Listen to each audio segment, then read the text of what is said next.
આ તરફ રાજકોટમાં મહાનગરપાલિકાની ચૂંટણીમાં ભાજપે પ્રચંડ પ્રચાર કર્યો। ડેપ્યુટી સીએમ હર્ષ સંઘવીએ અહીં રોડ શો બાદ એક સભા પણ યોજી। જંગલેશ્વરને લઈને હર્ષ સંઘવીએ મહત્વપૂર્ણ નિવેદન આપ્યું। જંગલેશ્વરના નાના એરિયામાંથી ગુનાહિત પ્રવૃત્તિ થતી હતી અને આ વિસ્તારને સાફ કરવાનું કામ અમે કર્યું છે। જંગલેશ્વરમાં 70% સફાઈ થઈ ચૂકી છે। જંગલેશ્વરમાં રાજકોટનું નવું નજરાણું ઊભું કરવામાં આવશે તેવો દાવો પણ કર્યો।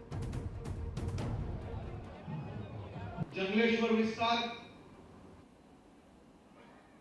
एक नाना विस्तारमांथी राजकोटमां थता गुनाओमांथी मोटा भागना गुનેગારો એ વિસ્તારમાં રહેતા હતા।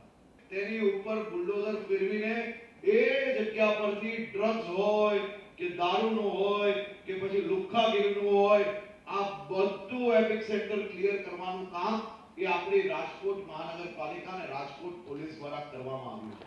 આખે આખો ક્લિયર કરીને તમારા માટે ભવિષ્યમાં મોટી સુવિધાઓ ત્યાં ઊભી કરવા માટેનો સંકલ્પ અમે લોકોએ લીધો છે અને હું વચન આપવા આવ્યો છું।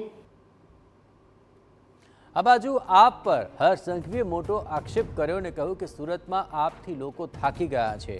વેપારીઓ બિલ્ડરોને પૂછજો, ખાડો ખોદાઈને સીધા જ ઉઘરાણા કરવા માટે આપવાળા પહોંચી જાય છે।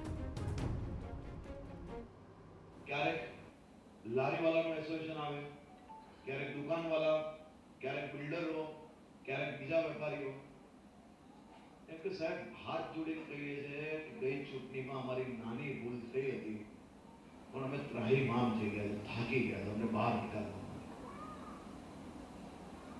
એ સુરતના નાગરિકો પોતે પોતાના વિસ્તારની અંદર આ આપિયા પાપિયા તાપિયાઓ ત્યાં શું ધંધો ચાલુ કર્યો છે જરાક નીચે જઈને તમે બધા અહીંયા બિલ્ડરો બેઠા છે 5-25 બિલ્ડરોને ફોન કરો અને પૂછો કે ત્યાં શું ચાલી રહ્યું છે। હજી ખાડો ખોદે ને તે પહેલા ઉઘરાણી કરવા પહોંચવા વાળા લોકો છે આ લોકો।